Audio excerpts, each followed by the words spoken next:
하나님의 말씀 열왕기상 3장 16절에서 28절까지의 말씀 중 23절에서 28절까지의 말씀을 같이 보도록 하겠습니다.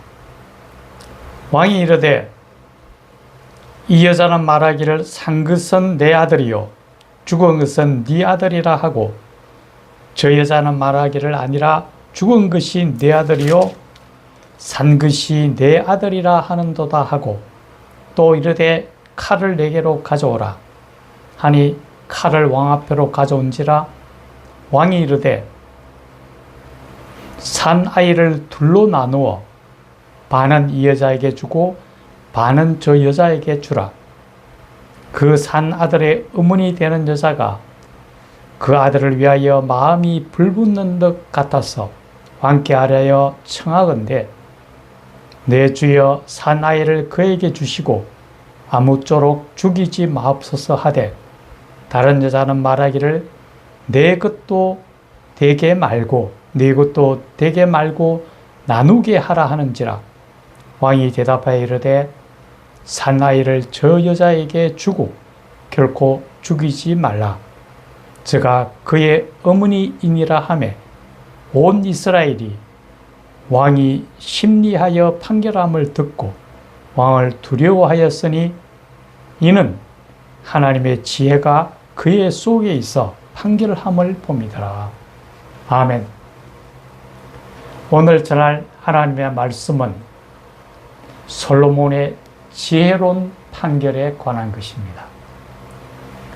이 시간 성령께서 우리를 은혜의 강가로 이끌어 주시고 우리에게 은혜의 생수를 부어 주셔서 이 시간 우리 모두에게 은혜가 충만한 시간이 되기를 간절히 축원합니다. 오늘 성경 본문에서는 법정에서 벌어지는 한 소송에 관한 얘기입니다. 오늘날로 본다면은 이 소송의 명칭은 유아 인도 청구 소송입니다. 즉 아이를 누구에게 인도해 줘야 하는가 하는 그런 내용입니다. 자, 이제 우리 모두가 이 법정에 참여하게 되었다고 한번 생각을 해 봅시다. 먼저 법정에 일어나는 가장 처음 일은 사실 심리입니다. 즉 사건이 어떻게 벌어져서 어떻게 마무리되었는지 사건의 개요를 정확하게 파악해야 하는 것입니다. 오늘 본문에 보면은 한 집에 두 여자가 살고 있습니다. 근데 이 두 여인이 비슷한 점에 임신을 하게 되고 한 여자가 해산을 한 후에 3일 후에 또 다른 여자도 해산을 하였습니다.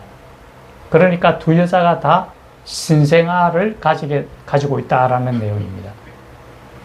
그런데 이 두 여인이 한 집에서 지내면서 이제 어느 날 한 방에 자고 있다가 한 여인이 자고 일어나서 자다가 깨어서 보니까 자기 애가 죽어 있어요. 아마 신생아 돌연사 같은 그런 아마 병이었지 않을까 보입니다. 어쨌든 그 아이가 죽어 있는 걸 보고 너무나 슬펐겠죠. 그런데 좋지 못한 마음을 갖습니다. 죽은 애와 저쪽에 보니까 다른 여인의 애는 살아있다 이거죠. 그래서 그 애와 바꾸치기를 해버립니다. 죽은 자기 애는 그 여인의 옆에 뉘어놓고 그 여인 옆에 있는 사나이를 자기에게로 데리고 왔는 거죠. 이제 아침이 되어서 그 여인이 일어나 보니까 자기 애가 죽어 있는 걸 보고 너무나 놀랍니다. 그런데 그 애를 자세히 들여다보니까 자기 애가 아니에요. 어느 누구도 엄마가 자녀를 모를 리가 없을 겁니다. 분명히 자기 아이가 아닌 것이라는 걸 확인을 했죠. 그래서 이 애가 아니라고 주장을 하는데 이 여자는 아닙니다. 사내가 내라고 서로 주장을 합니다. 이제 그걸 해결을 못하니까 솔로몬에게로 와서 판결을 구하는 것이 바로 오늘 본문의 내용입니다. 여기서 법정에서 재판관이라면, 오늘날 재판관이라면 어떻게 할까요? 아마 오늘날 같으면 제일 먼저 하는 것이 아마 CCTV일 겁니다. 현장에 CCTV가 있느냐 없느냐.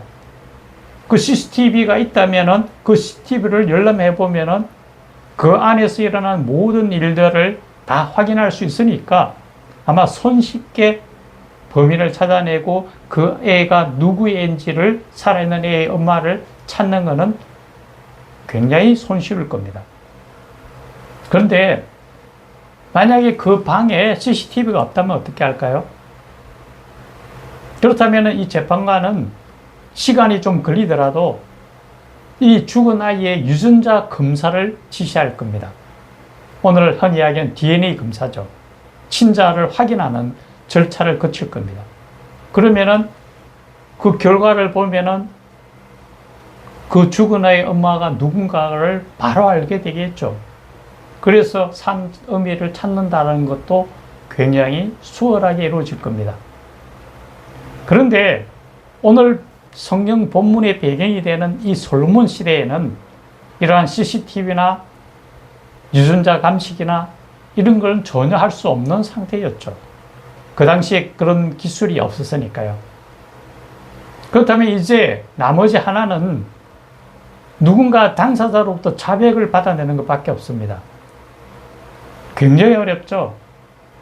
그나마 만약에 이 경우에 누군가 그 현장에 옆에 있거나 그걸 문틈으로 보던 누군가가 본 목격자가 있거나 증인이 있다면 자백을 받기가 굉장히 수월할 겁니다. 봐라, 누군가 봐지 않느냐.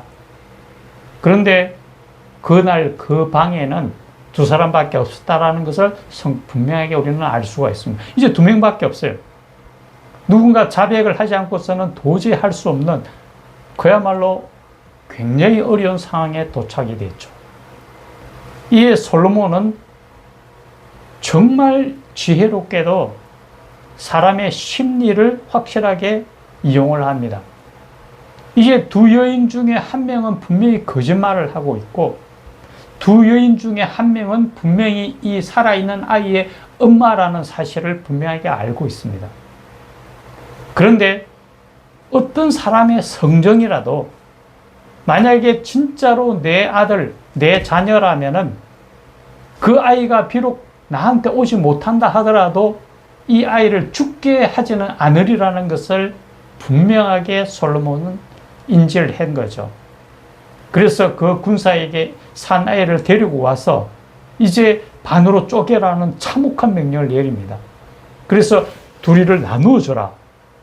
이 얘기를 듣고 진짜 엄마가 아닌 사람은 그래, 그렇게 합시다 라고 하는데 정말 엄마의 사람은 마음이 타들어갑니다. 이 애가 진짜 내 애인데 나한테 오지 못하는 한이 있더라도 이 애를 죽게 내버려 둘 수는 없지 않습니까? 그래서 차라리 그 애를 살리기 위해서 다른 데 주라고 그럽니다. 이제 그 과정에서 솔로몬은 아주 지혜로운 판결을 합니다. 무엇보다도 사람의 마음을 들여다보고 그 안에 정말 지혜로운 판결을 하는 이 과정을 보면서 이 지혜가 어디서 왔는가? 오늘 본문에서는 하나님의 지혜가 그 속에 있다고 얘기를 합니다. 우리와 이와 관련해서 먼저 기억해야 될 부분이 있습니다. 바로 솔로몬의 1000번제입니다. 우리가 아는 바처럼 이 솔로몬은 하나님의 성전을 먼저 짓습니다. 하나님의 성전을 다윗이 지으려고 했지만은 하나님께서 그가 전장에서 너무 많은 피를 흘렸기에 그로 하여금 성전을 짓지 않게 하고 그의 아들인 솔로몬을 통해서 성전을 짓습니다. 이 솔로몬은 다윗이 준비한 그 많은 예물과 자기가 드려진 예물을 통해서 성대하게 하나님의 성전을 짓습니다. 그 후에 그가 가장 먼저 했던 것은 하나님 앞에 1000번제를 드리는 것이었습니다. 하나님이 받음심직한 온 마음과 정성을 다하여 가장 장엄하고 장대한 제사를 하나님 앞에 드렸습니다. 하나님께서 그가 드려지는 그 예배의 모습을 정말 하나님 마음에 합족한 그 예배를 보고 그에게 하나님이 묻습니다. 내가 너에게 무엇을 해주기를 원하느냐라고 묻습니다. 그럴 때 이 솔로몬은 하나님 앞에 그렇게 아뢰입니다.